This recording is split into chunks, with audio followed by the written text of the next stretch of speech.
The shows of opulence that we sometimes see on social media. Is it fair to say that there might be an association with where someone came from, in as far as having some kind of poverty during their childhood, or are every other persons equally guilty of engaging in shows of opulence? By shows of opulence, there's normal stuff, like unaflos nguo, handbag, but then kunele nafikati, now you're showing loads of money. You're showing loads of money, you're showing briefcases and even suitcases of money, like on social media. How do you explain that?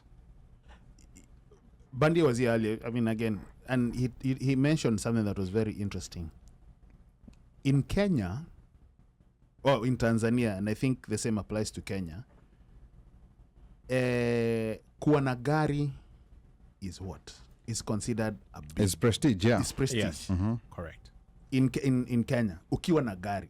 I think back then, I don't think now, but back then. Even today. But even today. Bro. But even today. And the reason why I say that, and maybe somebody might say I'm being naive, there's a lot of vehicles. Now, maybe people are not driving, but again, population has, population has significantly increased. Yes, but you see, still, gari meaning, back then it was a car.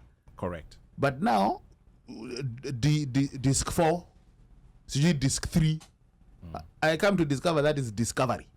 Kuna 3 series, yes. Kuna 4 series, yes. Kuna Prado and Cruiser. Like, even sometimes, even amongst ourselves, like, when you go visit, when you travel, unambiwa chukua gari, even you've been told push this. Some people you're told push the premium, like kwani nafikiri mimi sina pesa. You get that. You get that. Correct. Right? But here in State, it's not really a car, it's a house. Think about that. Like house, like owning a house, yeah. Like owning a house. Yeah.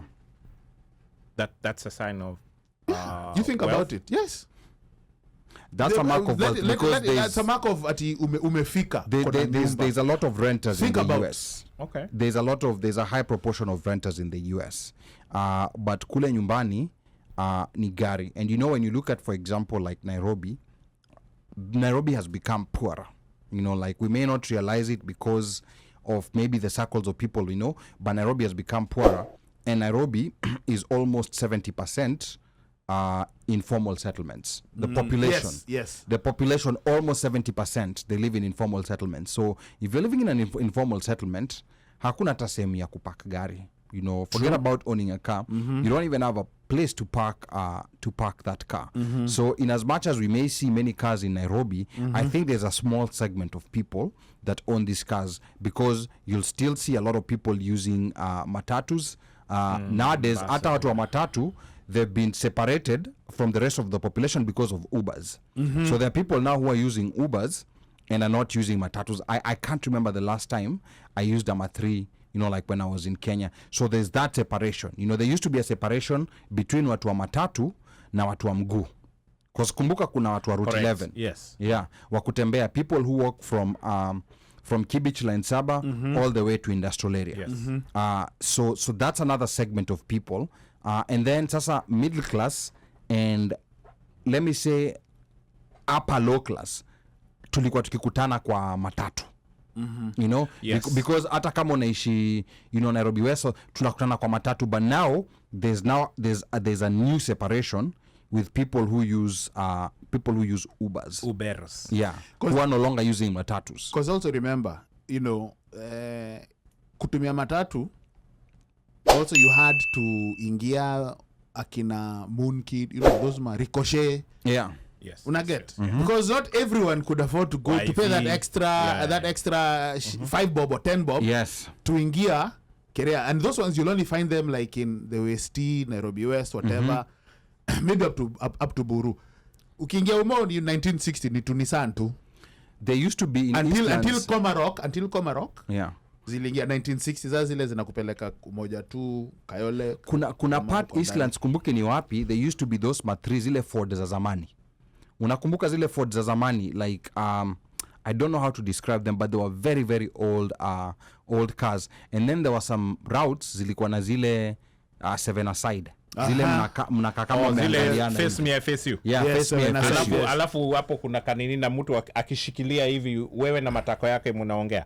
Yes, you know like and that's just alafu mnafungua huko nyuma na dere. Wewe na konda na dere is in front and he's separated. Yeah. Separated. He's in a separate chamber. Yes. Yeah. That's some dangerous crap. That's very dangerous. Those are the ones that used to peleka us.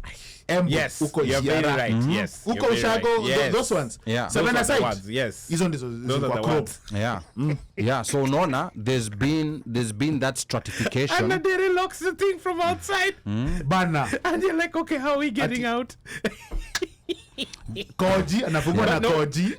No, the guy used to have a kanini. Sometimes he used to have a kachuma. A kachuma, then he goes and locks. It's a kati. He engages like this and then he turns. Then now it fungua. Yeah. Yeah. Maze hapa ni kubaya. I remember one time I traveled in such a thing, tumefungiwa. I think that, I don't know, maybe the woman was sitting next to me, whatever I think alikuwa ameweka hiyo Bint El Sudan, that marash. Bro, they had to stop. Sudan, no, boss, they had to stop because I threw up. And I was like, oh, Ipana. Oh, wow. Yes. Yes. Bint El Sudan. I was traumatized. Bint El Sudan, best perfume ever. One drop lasts you a whole week. Hata ukishawa. You know, iko pale bado. Na unapata kwa bei nafuu pale Garissa Lodge.